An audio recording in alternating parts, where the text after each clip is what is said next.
Hey guys, so today's video is a request. It's been a while since I've done a request as I've just been overwhelmed and busy, with life, which is totally fine. But this is actually a topic that I loved growing up, and I think a lot of people probably did. It was taught in American schools a lot, especially around Halloween, which I don't know how fitting that is, but it was a request from Jim Draven, so thank you for the request, to speak about the Salem witch trials. Interestingly enough, Jim says that he is, his family are descendants from one of the girls, I believe he said. I can't remember because I didn't write down the whole comment. I always just write down your requests and then your name so that I don't forget to shout you out. But if I'm remembering correctly, he was related to, maybe it was like Sarah Good or something, one of the Sarahs. But one of the girls who was accused of being a witch, which is really interesting. So, awesome family history, Jim. Sorry that they had to go through that, but that's an amazing tie to American history. So, being that this is just like a historical event and not anything like police report wise, I have, as always, listed my sources below, but basically what I'm going to be reading from, what seemed to give me the best breakdown of what happened time-wise was Smithsonian. So basically I'm just going to be reading their timeline of events. You can cross-reference the three things that I tagged below. You can obviously look up more information on the trials, but this is just the basic information of what happened, why, who was involved. So, the Salem witch trials occurred in colonial Massachusetts between 1692 and 1693. Sorry, I have to move I have a calendar reminder that's really going to distract me. More than 200 people were accused of practicing witchcraft, or the devil's magic, and 20 were executed. Eventually, the colony admitted the trials were a mistake and compensated the families of those convicted. Now, several centuries ago, many practicing Christians and those of other religions had a strong belief that the devil could give certain people, known as witches, the power to harm others in return for their loyalty to the devil. A witchcraft craze rippled through Europe from the 1300s to the end of the 1600s. Tens of thousands of supposed witches, mostly women, were executed. Now, the Salem witch trials came on just as the European craze of witchcraft was winding down, but local circumstances explain this onset. So in 1689, English rulers William and Mary started a war with France in the American colonies. Known as King William's War to Colonists, it ravaged regions of upstate New York, Nova Scotia, and Quebec, sending refugees into the county of Essex and specifically Salem Village in Massachusetts Bay Colony. Now, Salem Village is present-day Danvers, Massachusetts, and colonial Salem town became what is now Salem, Massachusetts. The displaced people created a strain on Salem's resources, and this aggravated the existing rivalry between families with ties to the wealth of the port of Salem and those who still depended on agriculture. Controversy also brewed over Reverend Samuel Parris, who became Salem Village's first ordained minister in 1689. And he was disliked because of his rigid ways and greedy nature. The Puritan villagers believed all the quarreling was the work of the devil. In January of 1692, Reverend Parris's daughter Elizabeth, age 9, and his niece Abigail Williams, age 11, started having fits. They screamed, threw things, uttered peculiar sounds, and contorted themselves into strange positions. And a local doctor blamed the supernatural. Another girl, Ann Putnam, age 11, experienced similar episodes. On February 29th, under pressure from magistrates, Jonathan Corwin and John Hawthorne, I believe it's Hawthorne, maybe Hathorne, the girls blamed 3 women for afflicting them. Tituba, the Paris's Caribbean slave, Sarah Good, a homeless beggar, and Sarah Osborne, an elderly, impoverished woman.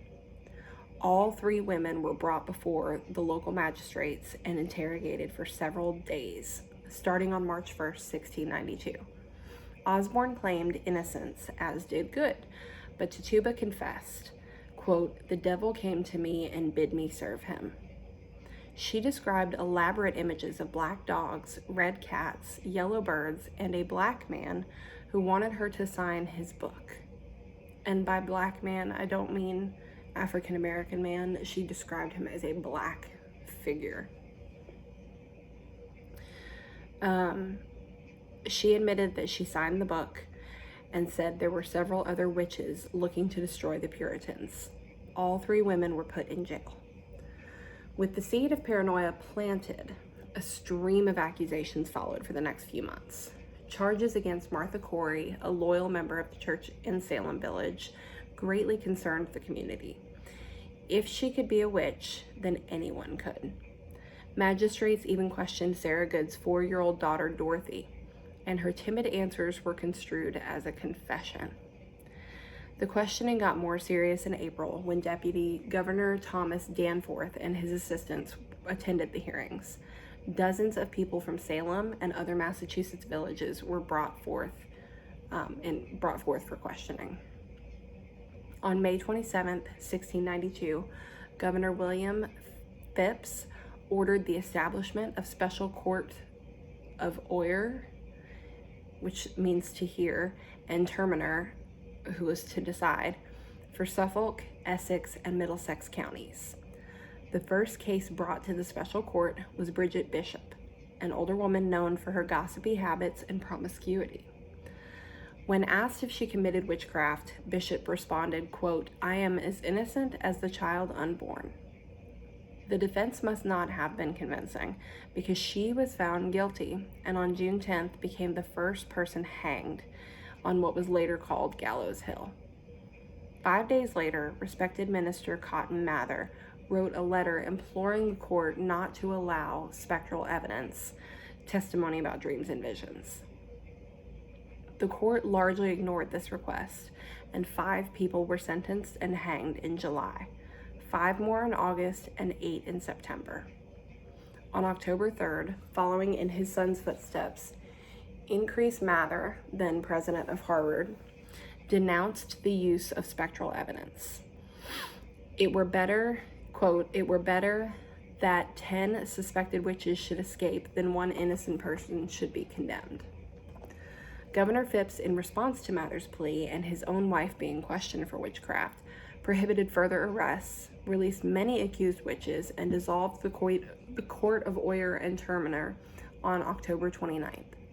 Phips replaced it with the Superior Court of Judicature, I'm sorry if I'm butchering that word, which disallowed spectral evidence and only condemned 3 of 56 defendants.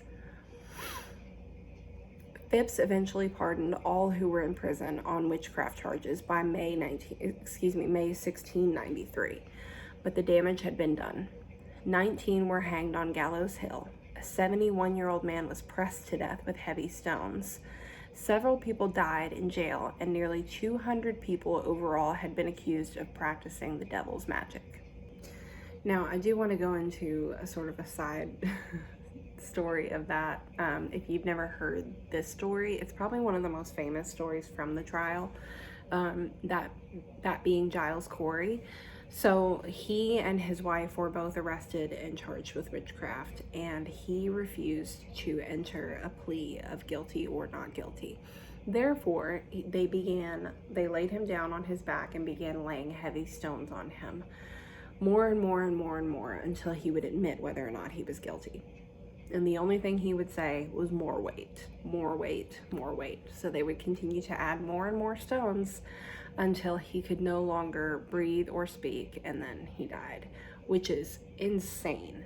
But man, like, what a way to stick your ground. Now, following the trials and executions, many involved, like Judge Samuel Sewell, publicly confessed error and guilt. Basically, what began happening and what was out of control was everyone was accusing everyone of being a witch. If you did anything out of the ordinary, or if they had a grudge against you, you could be accused of being a witch and arrested and then possibly hanged, pressed, whatever. On January 14th, 1697, the General Court ordered a day of fasting and soul searching for the tragedy of Salem. In 1702, the court declared the trials unlawful. And in 1711, the colony passed a bill restoring the rights and good names of those accused and granted $600, I guess it was, restitution to the heirs. However, it was not until 1957, more than 250 years later, that Massachusetts formally apologized for the events of 1692. In the 20th century, artists and scientists alike continue to be fascinated by the Salem witch trials. Playwright Arthur Miller resurrected the tale with his 1953 play, The Crucible. If you have never seen any version of The Crucible, I highly recommend it. It's insane. It's just a very good story. Not that it's a story, but he tells the story really well, shows the hysteria, shows how quickly it catches on, and shows how much a lot of this has to do with young girls just, and I'm not blaming the girls at all, but their wild imaginations, and then also this weird placebo effect, and you thinking that you've been cursed or sick or whatever it may be. It portrays that really well. Additionally, numerous hypotheses have been devised to explain the strange behavior that occurred. One of the most concrete studies published in Science magazine, I believe, in 1976 by psychologist Linda Copperell, I apologize, excuse you, coffee maker, blamed the abnormal habits of the accused on the fungus ergot, which can be found in rye, wheat, and other cereal grasses. Toxicologists say that eating ergot-contaminated foods can lead to muscle spasms, vomiting, delusions, and hallucinations. Also, the fungus thrives in warm and damp climates, not too unlike the swampy meadows in Salem Village, where rye was the staple grain during the spring and summer months. In August 1992, to mark the 300th anniversary of the trials, Nobel laureate Elie Wiesel, oh yeah, I know him, sorry, I just realized who I was talking about, dedicated the Witch Trials Memorial in Salem. Also in Salem, the Peabody Essex Museum houses the original court documents, and the town's most visited attraction, the Salem Witch Museum, attests to the public's enthrallment with the 1692 hysteria. So that, in a nutshell, is the Salem Witch Trials. Now, again, I highly recommend The Crucible because it definitely elaborates a little more on, and whether or not each character is factually accurate, what they went through or how they were accused, etc., I can't speak to. I think it's like a, these are the people, they were accused, here's what probably happened, with each little, story. But basically it just shows a mass hysteria, and you have to put yourself in which is hard to do, the frame of mind of being a colonist in the 1600s. You're in this small village. Like it said, they were put out into this whole new place, just secluded with each other, and then you're all so religious and so terrified that the devil is coming out for you, and then one person claims to be a witch, basically, and then it's all hell breaks loose. So it's really heartbreaking that so many people were so horribly affected. So many families lost so many girls and boys to this mass hysteria. But nonetheless, it continues to be just, and I use this word not in the good way, but in the standout way, an amazing story of American history. So yeah, I hope you guys like this video. Thank you again for the request. If you did like it, please hit the thumbs up button below. If you have any suggestions for videos, true crime or otherwise, please leave those in the comments below. If you would like to see more, please hit the subscribe button as I upload new videos every Wednesday. And other than that, I will see you guys next week. Bye.